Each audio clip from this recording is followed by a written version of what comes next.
오늘 하나님의 말씀은 히브리서 11장 28절입니다. 히브리서 11장 28절. 제가 하나님의 말씀을 받들어 읽겠습니다.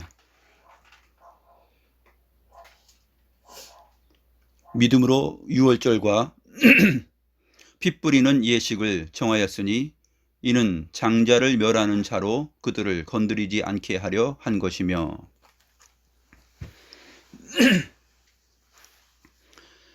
지난 시간에 우리가 살펴본 내용이 24절부터 27절까지의 내용이었는데, 모세가 장성한 후에 보인 믿음을 우리가 살펴보았습니다. 지난 시간에 살펴본 내용에서 우리는 두 가지 모세의 믿음에 대하여서 살펴보았는데, 첫 번째는 모세가 바로의 공주의 아들이라 칭함받기를 거절하였다 하는 것을 모세의 믿음으로 배웠습니다.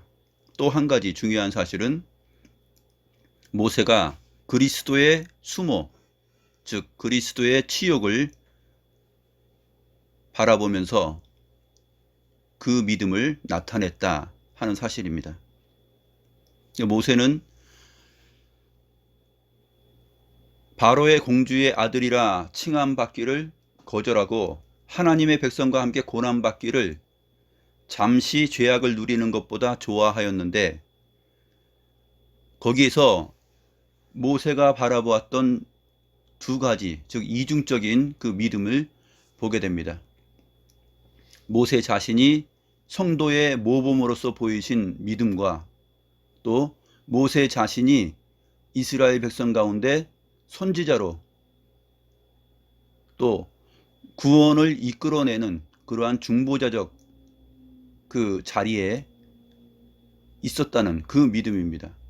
그러므로 그리스도의 수모, 그리스도의 치욕을 바라보면서 하나님의 백성과 함께 고난받기를 즐거워하였다라는 이 내용을 통해서 모세가 그리스도의 모형으로서의 역할을 하였던 것, 그리고 나와 같은 선지자 하나를 세워서 그로 인하여서 이스라엘 백성을 영원한 안식의 나라로 인도하게 될 것이다 하는 그 계시의 말씀을 바라본 것을 지난 시간에 우리가 살펴보았습니다.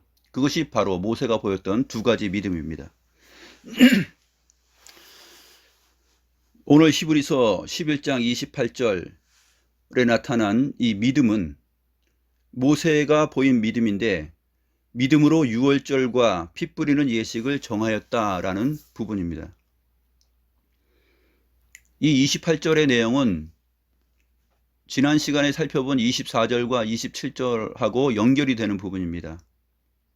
그래서 그리스도께서 보이신 치욕, 자기 백성과 함께 고난받기를 즐거워하셨던 그 그리스도, 그분에 대하여서 유월절이라는 단어와 그 다음에 피 뿌리는 예식이라는 이 표현을 통하여서 설명을 다시 하고 있는 것입니다. 그것이 바로 믿음으로 라는 말로 시작하고 있습니다. 믿음으로 유월절과 피 뿌리는 예식을 정하였으니 라고 설명한 다음에 이는 그 이유를 설명해 줍니다. 왜 모세가 유월절과 피 뿌리는 예식을 이스라엘 백성 가운데 정하였는가? 모세 스스로 정한 것은 아닙니다. 하나님께서 그렇게 하라고 가르쳐 주셨기 때문에 하는 것이죠. 그래서 설명을 해줍니다. 이는 장자를 멸하는 자로 그들을 건드리지 않게 하려 한 것이며, 하나님께서 애굽 땅을 심판하시는데 바로 왕의 아들서부터 시작해서 감옥에 갇힌 자의 아들 장자까지, 또 애굽 땅의 모든 가축에 처음 난 것, 그것을 다 치시겠다고 하셨습니다. 여기 오늘 본문에는 그들을 건드리지 않게 하려 한 것이며, 이 부분은 그들을 치지 않게 하려 한 것이며 라는 의미입니다. 하나님께서 애굽 땅에 심판을 가하는, 그들을 치는 하나님의 사자를 보냈습니다. 그런데 하나님께서 이스라엘 백성들은, 우리가 출애굽기에 나타난 10가지 재앙을 다 살펴보면 고센 땅에 있는 하나님의 백성들은 하나님이 보호하셨던 것을 우리가 기억합니다.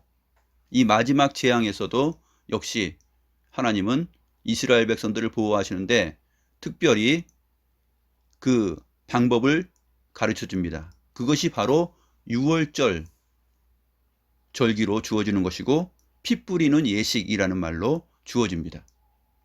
이것이 굉장한 의미가 있는 것이죠. 장차 그리스도께서 하나님의 백성들의 죄를 속하시고 우리를 구원하시는 그러한 내용을 예표하고 있는 것입니다.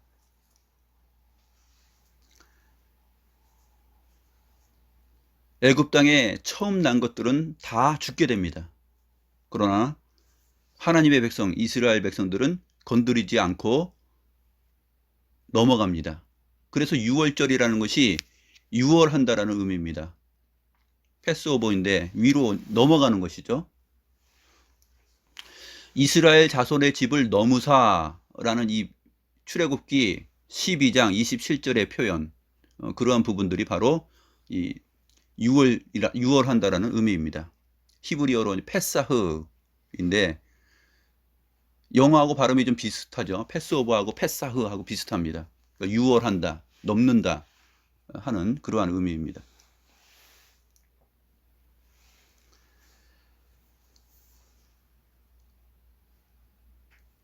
오늘 28절 이 짧은 한 구절 속에서 우리는 하나님의 구속사 전체가 얼마나 아름답게 펼쳐지고 있으며 얼마나 무게 있게 펼쳐지고 있는가를, 그 서막을 우리가 보게 됩니다.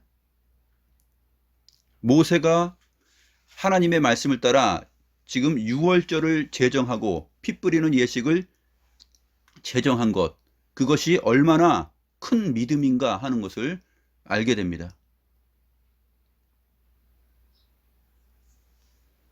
이것은 장차 하나님께서 온 세상을 진멸하실 때에 자기 백성을 보호하신다는 마지막 심판의 내용과도 연결이 되는 그러한 하나님의 일입니다. 또 하나님의 역사입니다. 그리고 특별히 이것이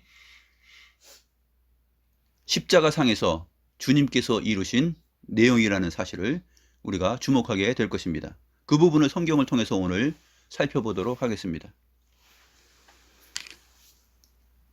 먼저 6월절 절기를 하나님께서 그렇게 정하시고 이스라엘 백성들을 출애굽시킨 다음에 사실은 이 절기를 지키는 것이 율법으로 주어지고 이스라엘 백성들이 광야 생활을 하면서 이 절기를 지키기 시작하고 그 다음에 이스라엘 역사 속에서 구약의 모든 백성들이 이 6월절 절기를 정말로 철저하게 지킵니다.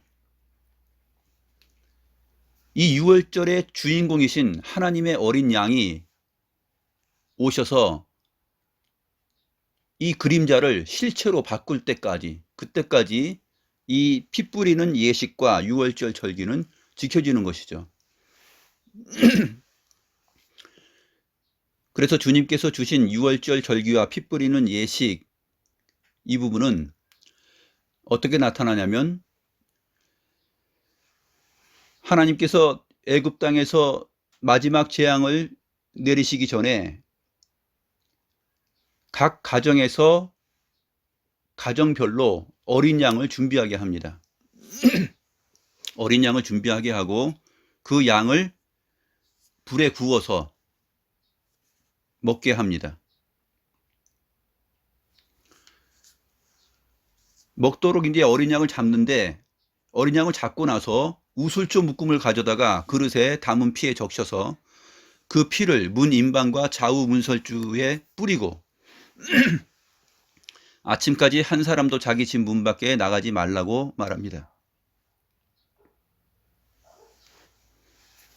이 6월절은 이스라엘의 역사 가운데 해의 첫 해가 됩니다. 이 6월절 절기는 언제인가 하면 지금으로 계산하면 3월 중순부터 4월 중순에 있는 절기입니다. 그래서 이 6월절을 히브리어로는 아비벌이라고 그러고 나중에는 이것이 니산월이라고도 하는데, 이 아비벌 그 6월절 14일에 6월절 절기를 지키도록 합니다. 양을 잡고 굽고 준비하는 기간은 그 앞에 4일 전부터 있었던 것이죠.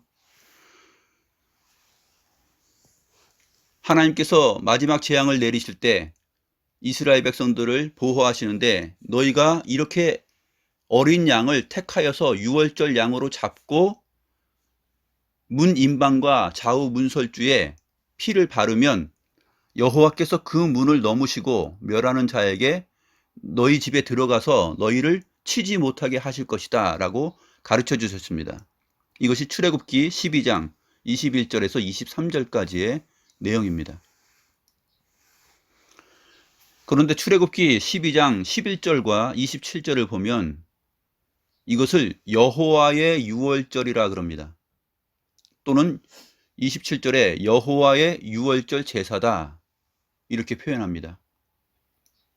이 말의 의미는 무엇이냐면 하나님께서 이루시는 구속의 역사다 하는 의미가 담겨 있습니다. 그래서 이 유월절을 오늘 히브리서 본문에서는 피 뿌리는 예식이라는 표현을 덧붙여서 설명합니다. 이 어린 양의 피로 인하여서 주의 백성들이 심판을 면하고 사망의 자리에서 생명을 얻게 된다, 구속함을 받는다 하는 그 큰 의미가 담겨 있는 것입니다. 나중에 이것이 이 그리스도의 보혈, 피로 인하여서 구원함을 받게 되는 세례와 연결되는데, 세례 역시도 물이 위로부터 뿌려지는 것이죠.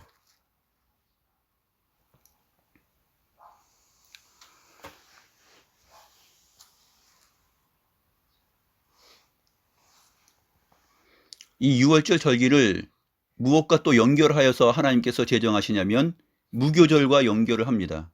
그래서 무교절의 첫날이 유월절입니다. 그리고 일주일 동안 이 무교절을 지키는데, 이 무교절 절기 때 먹는 음식이 양을 구워서 먹는 것과 함께 더불어서 무엇을 먹냐면 무교병, 즉 누룩 없는 무교병을 먹게 됩니다. 그리고 또 한 가지는 쓴 나물을 함께 먹습니다.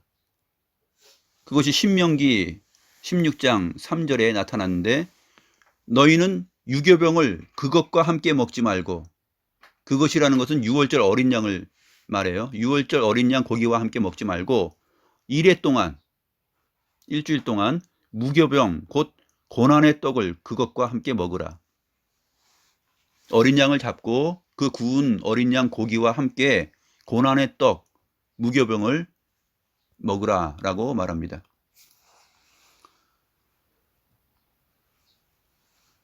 출애굽기 12장 8절에서 9절 보게 되면은 그 고기를 불에 구워 무교병과 쓴 나물과 아울러 먹되 이렇게 표현되어 있죠. 머리와 다리와 내장을 다 불에 구워서 먹어라. 그래서 이 어린 양 고기와 함께 무교병을 먹게 되고 쓴 나물을 함께 먹게 됩니다. 그래서 신명기서에서는 이것을 무교병 곧 고난의 떡이다 이렇게 표현하는 것에 깊은 의미가 있습니다. 이 고난의 떡이라는 것이 바로 그리스도의 죽음을 바라보는 의미가 있기 때문에 그렇습니다. 그리스도께서 자기 백성과 함께 고난받기를 즐거워하셨다. 즉 그리스도의 치욕, 그 부분을 다시 설명해 주고 있기 때문에 그렇습니다.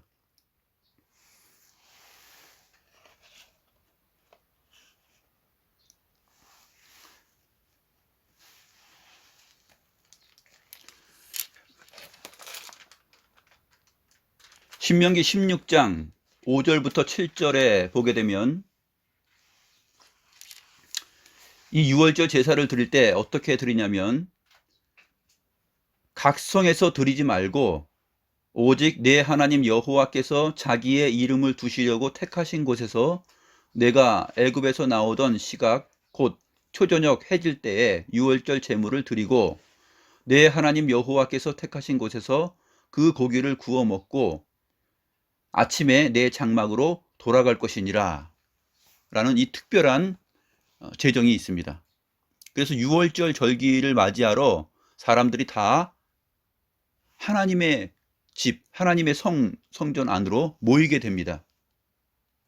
이 신명기 16장 5절에서 7절에 나타나 있는 여호와께서 택하신 곳에서 그 고기를 구워 먹고 아침에 내 장막으로 돌아갈 것이니라 라는 이 표현 때문에 이스라엘 12지파가 흩어져 살다가 자기 성에서 드리지 않고 하나님의 성전으로 성막 앞으로 모이게 되고 또 나중에 예루살렘 성전으로 모이게 됩니다. 이것이 신약 성경에 나타나 있는 유월절 절기를 맞이하여서 이스라엘 백성들이 다 원근 사방으로부터 오는 그 모양을 우리가 볼 수 있고 사복음서에 나타나 있는 주님의 인격과 사역 안에서 나타나는 유월절 그 의미를 보게 됩니다. 그 연결된 점을 우리가 오늘 집중적으로 살펴보도록 하겠습니다. 오늘 본문에서 유월절과 피 뿌리는 예식을 정하였다 그러는데 고린도전서 5장 7절에 보게 되면 이 유월절 양을 그리스도라고 직접적으로 설명을 해주고 있습니다. 고린도전서 5장 7절에 보면 우리의 유월절 양 곧 그리스도께서 희생되셨느니라.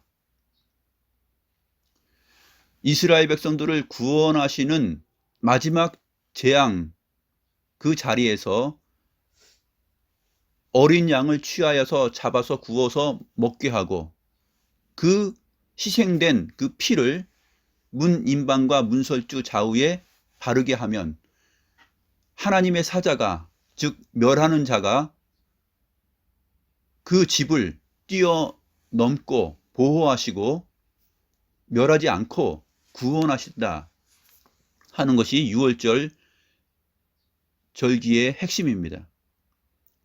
그런데 고린도전서 5장 7절에서는 그 유월절 양 그것이 누구냐? 그것은 바로 그리스도이며 유월절 양을 잡아서 피 흘려서 문방에 바른 것, 그 내용을 그리스도께서 희생되셨다라고 설명을 하고 있습니다.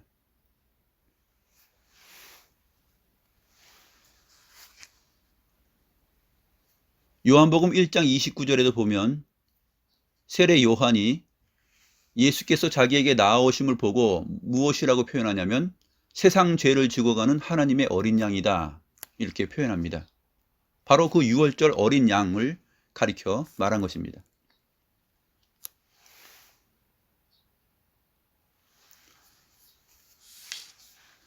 요한복음 2장 13절과 20절부터 22절의 내용을 보면 유대인의 유월절이 가까운지라 유대인의 유월절이 가까울 때에 예수님께서 예루살렘으로 올라가십니다. 왜냐하면 유월절이 가까우니까 당연히 하나님께서 계신 그 예루살렘 성 안으로 들어가야 됩니다.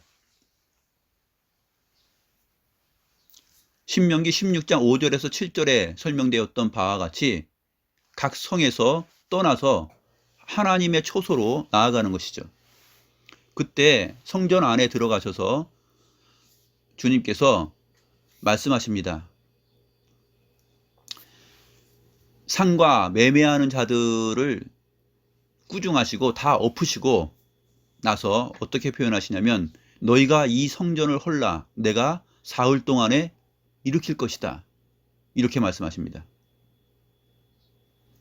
그러니까 유대인들이 너무나 황당해서 이 성전은 46년 동안 지었건을 내가 3일 동안 일으키겠느냐 그 말을 하니까 주님께서는 유대인의 유월절 절기의 핵심이 무엇인지를 자기 자신을 통해서 드러내십니다. 그게 21절인데 그러나 예수는 성전된 자기 육체를 가리켜 말씀하신 것이라. 이 성전을 헐라, 그 부분이 성전된 자기 육체를 가리켜 말씀하신 것이다. 우리말에는 자기 육체라고 번역이 되어 있는데 헬라어 원문에는 그의 몸을 가리켜 말씀하신 것이다 이렇게 되어 있습니다. 그의 몸이라고 말하는 것이 더 정확합니다. 6월절 어린 양이신 그 주님의 몸을 헐라. 왜냐하면 이 주님의 몸이 나중에 신약 성경 안에서 어떻게 드러나냐면 교회로 드러납니다. 그리스도께서 교회의 머리시고 교회를 가리켜서 그의 몸이다, 그리스도의 몸이다 이렇게 말하기 때문에 그렇습니다. 이 두 가지 의미, 이중적인 의미가 있는 것입니다. 너희가 이 성전을 헐라 그러면 사흘 동안에 3일 만에 일으킬 것이다 하는 것입니다. 그래서 주님께서 죽으시고 부활하실 때 우리가 함께 죽고 우리가 함께 일으킴을 받는 것이죠. 그 의미가 여기에 담겨 있는 것입니다. 그의 몸을 가리켜 말씀하신 것이다. 그래서 제자들이 죽은 자 가운데서 살아나신 후에야 제자들이 이 말씀이 무엇을 말한 것인지 알게 되었다, 또 믿게 되었다라고 표현하고 있습니다. 이렇게 주님께서는 유대인의 유월절에 요한복음 2장에 나타나 있는 것처럼 유월절이 지니는 그 핵심적인 의미가 무엇인지를 언급하였을 뿐만 아니라 주님 자신의 공생의 사역이 마치는 그 마지막 때에 가서 이 유월절 음식을 마지막으로 자기의 제자들과 함께 먹습니다. 즉 하나님의 아들이 하나님의 백성들과 함께 유월절 식사를 하는 것입니다. 이것이 바로 지난 시간에 우리가 살펴보았던 모세의 믿음에 해당되는 것입니다. 그리스도의 치욕을, 즉 하나님께서 하나님의 백성과 함께 고난받기를 즐거워하셨다 하는 것을 모세가 믿음으로 바라보았다 하는 그 부분을 오늘 이 유월절과 그 피에 피 뿌리는 예식을 제정하는 것, 그 안에 담겨 있음을 지금 표현하고 있는 것입니다.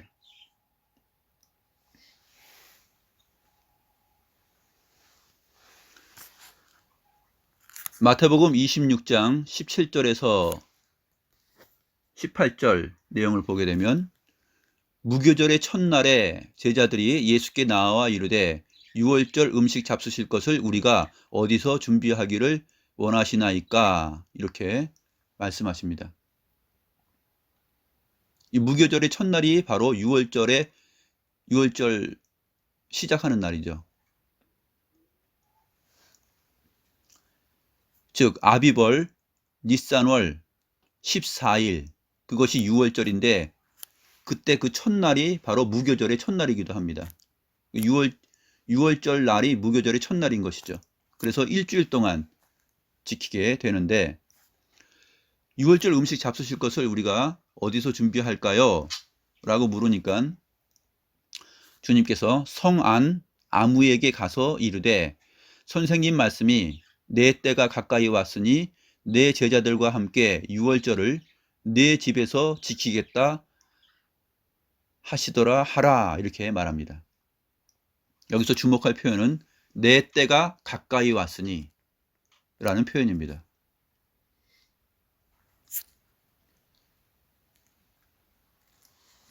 유월절을 출애굽기 12장 11절과 27절에서 여호와의 유월절이라 그랬습니다. 그런데 세례 요한이 그 유월절 어린 양을 어떻게 표현하냐면 하나님의 어린 양이라고 표현합니다. 여호와의 유월절이라는 표현하고 하나님의 어린 양이라는 표현이 바로 동일한 의미입니다. 세례 요한은 세상 죄를 지고 가는 하나님의 어린 양이로다 라고 말하면서 출애굽기 12장 11절과 27절에서 말했던 여호와의 유월절이라는 이 표현의 주인공이다 라고 말하는 것이에요. 여호와의 유월절이 누구냐? 누구를 통해서 이루어지느냐? 바로 하나님의 어린 양을 통해서 이루어진다는 것입니다. 그것을 세례 요한이 성령을 통해서 바라보았던 것이죠. 그리고 증거한 것입니다. 이제 주님께서 마지막 때가 다가오기 때문에 무교절의 첫날 유월절 음식 잡수실 것을 제자들에게 가르쳐 줍니다. 그리고 내 때가 가까이 왔다. 이제 임박했다라는 것이죠.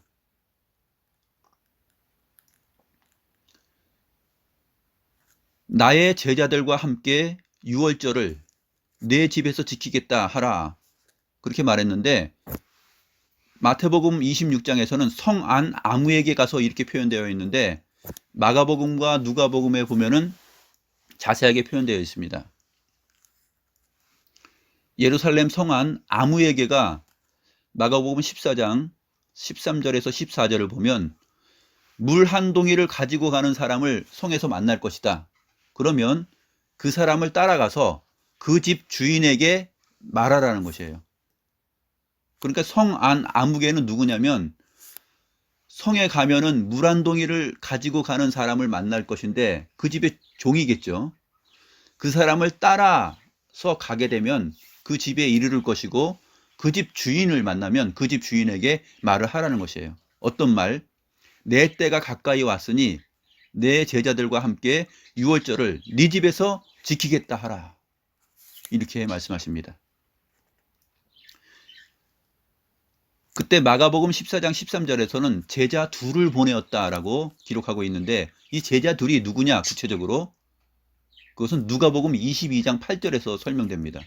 누가복음 22장 8절에서는 베드로와 요한을 보냈다라고 말합니다.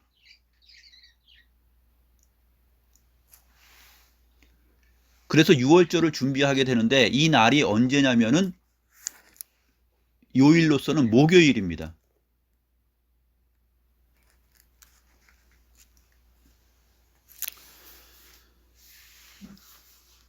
요한복음 13장 1절에 보게 되면 유월절 전에 예수께서 자기가 세상을 떠나 아버지께로 돌아가실 때가 이른 줄 아시고 세상에 있는 자기 사람들을 사랑하시되 끝까지 사랑하시니라 이렇게 되어 있습니다. 유월절 전에 아시고 이제 유월절 음식 잡수실 것을 준비한 것이에요. 그러니까 요일로 치면은 목요일입니다.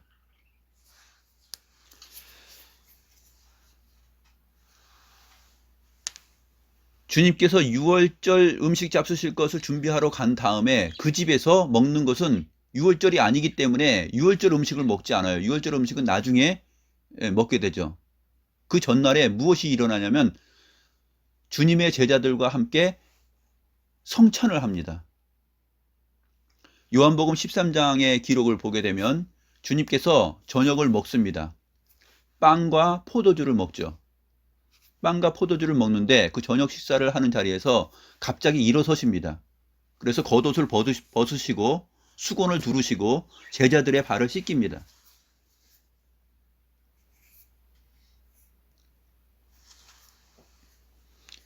베드로가 주님, 어떻게 주님께서 제 발을 씻기십니까? 하니까 내가 너희들의 발을 씻기지 않으면 너희가 나와 상관이 없다. 그러니까 자기가 온몸을 다 씻겨달라 그러죠.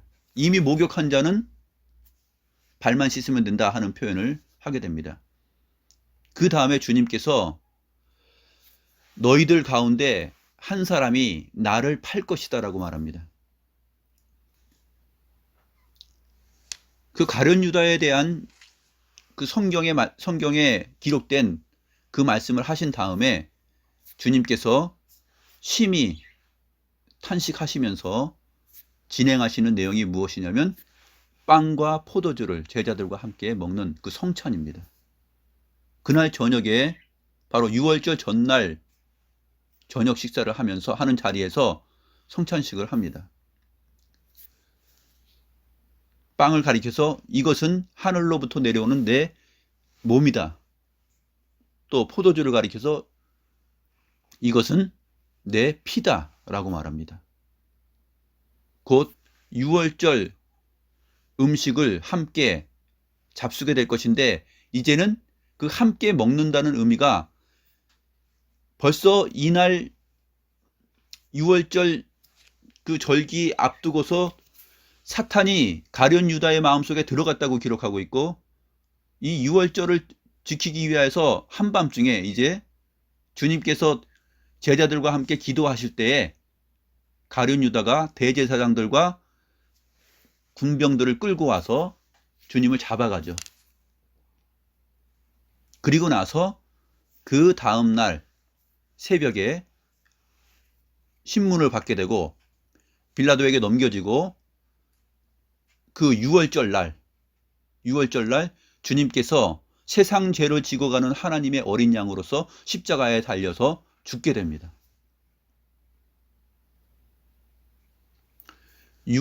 그 이스라엘 히브리인들의 유대인들의 그 하루의 개념은 저녁부터 그 다음 날까지예요.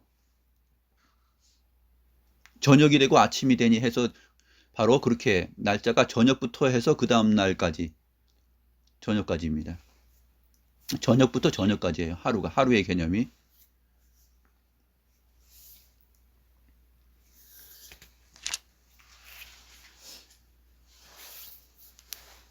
요한복음 19장 14절과 31절, 41절을 보게 되면 이렇게 말하고 있습니다. 이 날은 유월절의 준비일이요 때는 육시라, 제6시라. 빌라도가 유대인들에게 이르되 보라 너희 왕이로다. 이 날은 준비일이라. 유대인들은 그 안식일이 큰 날이므로, 이렇게 기록하고 있습니다.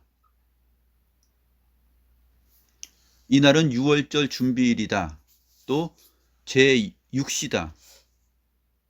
예수님께서 십자가에 달려서 죽으시는 날을 유월절 6시, 시간도 이제 오늘날로 말하면 6시간을 더해야 되는데 12시였다 하는 얘기입니다. 그래서 제9시까지 고난받으시고 죽습니다. 오후 3시에 숨지시죠. 그런데 독특한 표현이 있는데, 이 날은 준비일일 뿐만 아니라 유대인들은 그 안식일이 큰 날이므로, 이렇게 설명하고 있습니다. 어떻게 연결된 날이냐면 아비벌 14일, 그러니까 3월달, 4월달, 3월이나 4월의 14일입니다. 14일이 무슨 요일이 될지는 몰라요. 날짜가 돌아가니까 요일도 바뀌죠. 그런데 이 날이 그 안식일의 큰 날이 되었던 것은 뭐냐면, 바로 유월절과 안식일이 함께 겹쳐져서 유월절, 무교절, 안식일, 이것이 요일과 날짜가 딱 맞아떨어지는 날입니다. 그러니까 유대인들에게는 이것이 굉장히 이 세 가지 의미가 함께 겹치는 날이기 때문에 그 안식일이 큰 날이다라고 말합니다.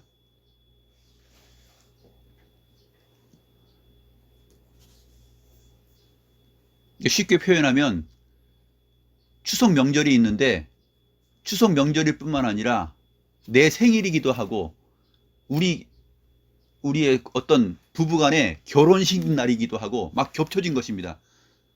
한 날과 그 시즌이 겹쳐진 것이에요.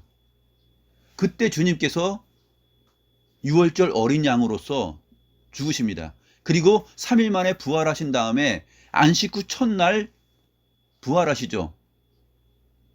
그래서 이 안식일의 의미가 주일날로 바뀌면서 죽으실 뿐 아니라 부활하신 주님을 예배하고 기억하는 것이 오늘날 우리들에게 안식일을 지키는 거룩한 주일로 되는 것이에요.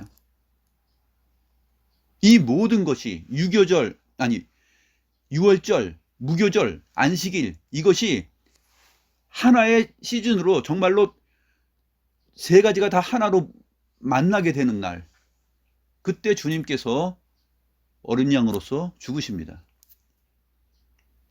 구속사의 모든 가치를, 구약 성경이 말했던 예수 그리스도 안에서 이루어지는 그 안식일의 완성과 유월절의 완성과 무교절, 고난의 떡이라는 그 가치와 모든 것들을 다 한 번에 이루시는 그때가 바로 이 6월절의 준비일, 그 안식일이 큰 날, 이렇게 표현되고 있는 것입니다.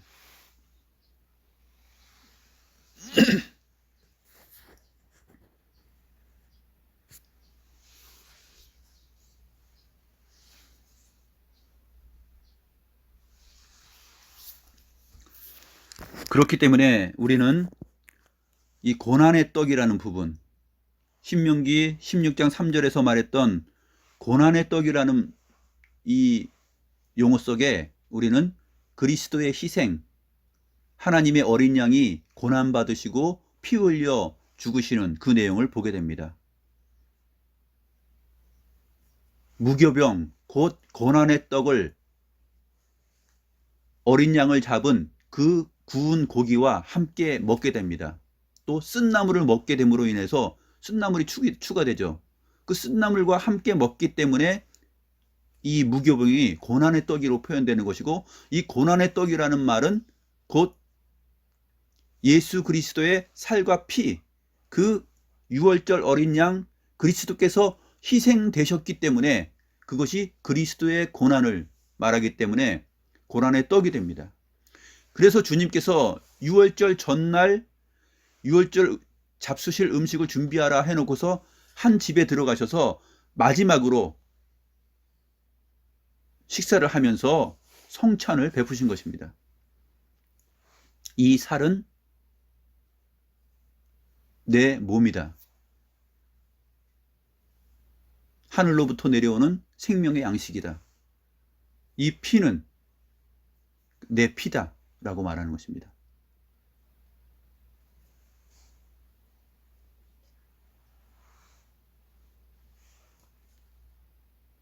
이 고난의 떡이라는 말 속에 바로 그리스도의 희생 전체가 담겨져 있는 것이죠.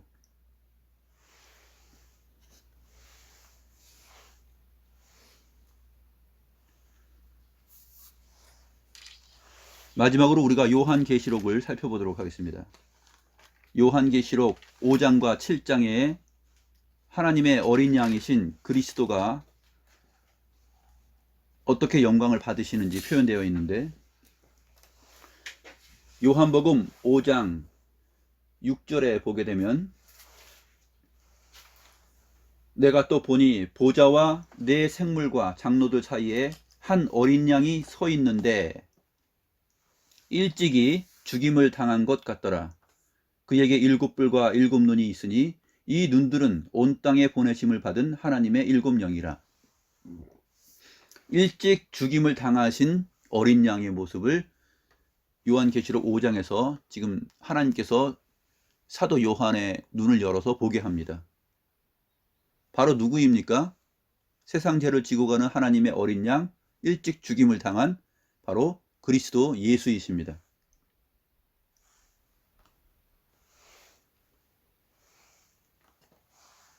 구절에 보면 그 어린 양을 보고 그 어린 양과 함께 있는 24장로들이 어린 양 앞에 엎드려서 검은 거와 향이 가득한 금대접을 가지고서 노래를 부릅니다. 이 새 노래를 부르는데 이 새 노래는 하나님의 구원의 노래입니다. 새 노래가 시편에 여러 번 나오는데 그 새 노래라는 단어와 함께 연결된 시편의 내용을 보게 되면 어떤 내용이 펼쳐지냐면, 하나님께서 자기 백성을 구원하시는 내용을 소개할 때 새 노래라 그럽니다. 그래서 새 노래를 부르는데, 두루마리를 가지고 그 임봉을 떼기에 합당하시도다. 일찍이 죽임을 당하사 각 족속과 방언과 백성과 나라 가운데서 사람들을 피로 사서 하나님께 드리시고, 바로 6월절 피 뿌리는 예식을 지금 말하고 있는 것이죠. 주님께서 이 어린 양이 자기 피로 백성들을 사서 하나님께 드리셨다 하는 것입니다. 그들로 우리 하나님 앞에서 나라와 제사장들을 삼으셨으니 그들이 땅에서 왕노릇하리로다. 이렇게 되어 있죠. 또 12절에 부르는 노래, 많은 천사들이 부릅니다. 보좌와 생물들, 장로들이 다 둘러서서 부르는 노래. 죽임을 당하신 어린 양은 능력과 부와 지혜와 힘과 존귀와 영광과 찬송을 받으시기에 합당하도다. 또 13절에 모든 피조물들이 부릅니다. 보좌에 앉으신 이와 어린 양에게 찬송과 존귀와 영광과 권능을 세세토록 돌릴지어다. 이렇게 부릅니다. 요한계시록 7장을 보게 되면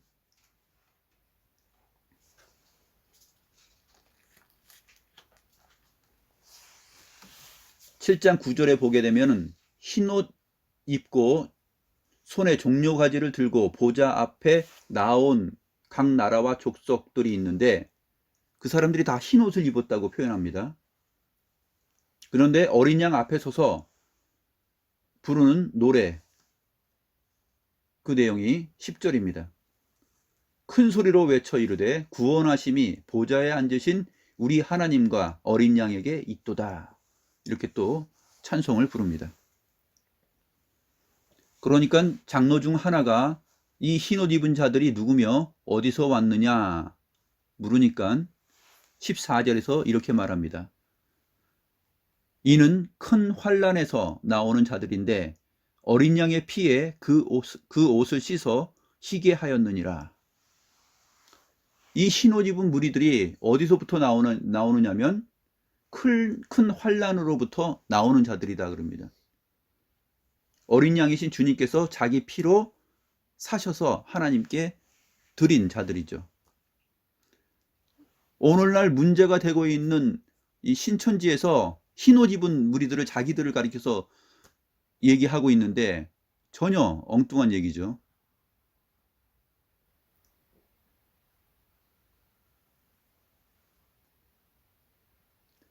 그 사람들이 믿고 있는 신앙과 내용, 성경 말씀에 대한 이해와 믿음과는 전혀 다른 내용이기 때문에 그들에게는 상관이 없습니다.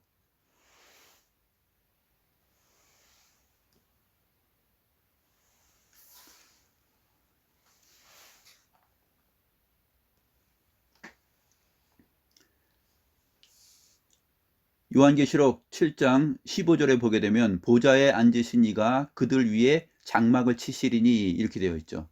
그들 위에 장막을 치신다. 요한복음 1장 14절에서도 그 하나님의 아들이 말씀이 육신이 되어서 오셔서 우리 가운데 장막을 치신다. 이렇게 표현했던 표현이 바로 그 임마누엘 하나님께서 함께 하시는 것을 나타내는데 여기서도 그 하나님 나라의 완성의 모습을 여기서 보여줍니다.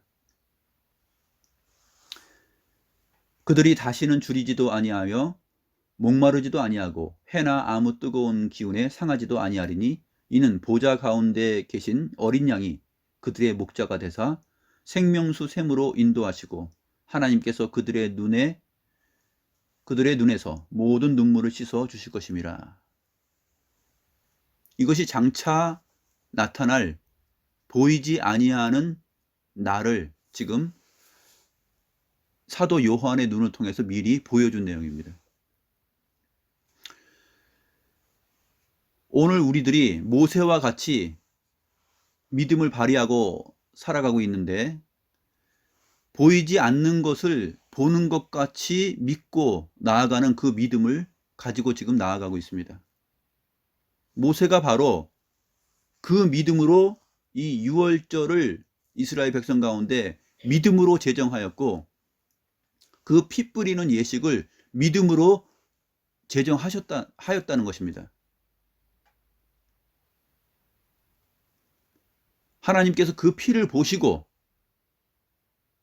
멸하는 자로 하여금 그것을 치게 하지 아니하시고 넘어가서 구원을 이루시고 회복을 이루시고 주님과 함께하는 영광의 자리를 주셨다 하는 것입니다. 이것이 이제 다음 시간에 나타날 이스라엘 백성들이 홍해를 마른 땅 건너듯이 마른 땅을 걸어가듯이 건넜다 하는 이 홍해 사건을 앞두고 있습니다. 오늘 본문의 내용과 함께 이어지는 그 구속의 역사를 다음 시간에 우리가 살펴볼 것입니다.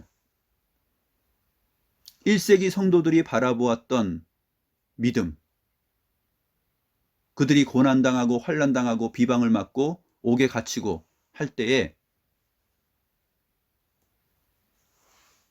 이 세상 것을 부여잡지 않고 영원한 것을 붙잡으면서 하나님의 나라를 보면서 보이지 아니하는 것을 바라보면서 주님께서 세상 죄를 지고 가셨던 그 하나님의 어린 양이 다시 우리를 방문하시고 찾아올 것이다, 재림하실 것이다 하는 것을 믿으며 1세기 성도들이 참고 인내하고 그 상주심, 여호와께서 우리의 상급이시다 하는 것, 우리의 영원한 구원, 생명, 그것이 우리의 상급이다 하는 것을 바라보면서 상주심을 바라보고 인내하였다라는 말을 모세와 연결하여서 지금 우리가 배웠던 것입니다. 그 모세의 믿음이 바로 오늘날 우리에게도 계속 연결되는 것이고 1세기 성도들의 믿음과 연결되는 것입니다. 우리가 세상 가운데 환난을 당하고 비방과 조롱을 당하지만 과거에 노아가 환난과 비방 가운데서 조롱 가운데서 믿음으로 장차 있을 심판과 구원을 내다보면서 방주를 지었던 것처럼 우리 역시 장차 오실, 반드시 방문하실, 반드시 찾아오실 그 주님을 야곱처럼, 요셉처럼 그렇게 바라보면서 또 모세처럼 바라보면서 우리가 이 땅을 살아가야 한다라는 것입니다. 우리에게 허다한 증인들이 있기 때문에 이제 나중에 히브리서 12장에 가면 그렇게 설명하죠. 우리에게 허다한, 구름같이 둘러싼 허다한 증인들이 있다. 그렇기 때문에 우리는 비록 보이지 않는 것을 보이는 것으로 믿고 바라보지만 우리에게 있는 것이 하나님께서 주신 믿음이라는 큰 선물이라는 것입니다. 어떠한 상황을 만나든지 어떠한 환경에 처하든지 우리가 이 믿음을 가지고서 끝까지 우리 인생의 믿음의 경주를 해야 되겠습니다. 기도하시겠습니다.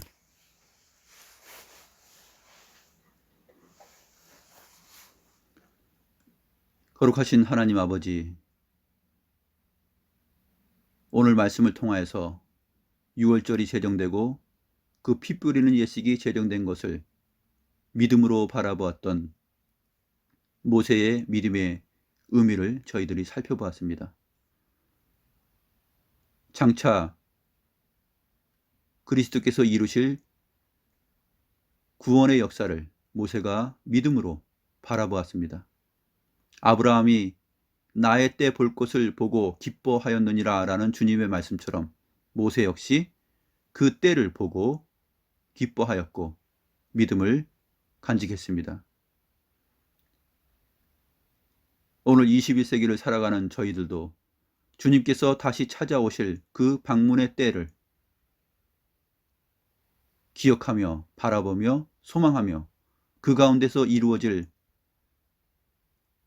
하나님의 어린 양과 함께 거하며 찬송과 영광을 돌리며 영원한 생명 안에 처하게 될 그 새 하늘과 새 땅의 완성, 그것을 우리가 바라봅니다.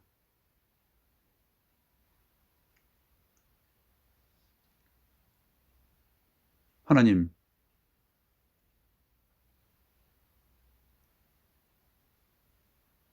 오늘 말씀에 모세가 바라보았던 그 어린 양이 바로 그 영원한 나라의 주인공이신 일찍 죽임을 당한 하나님의 어린 양이신 것을 저희가 바라보고 그 안에 우리의 소망과 인생의 가치를 두게 하옵소서. 감사함을 드리옵고 살아계신 주 예수 그리스도의 이름으로 기도드리옵나이다. 아멘.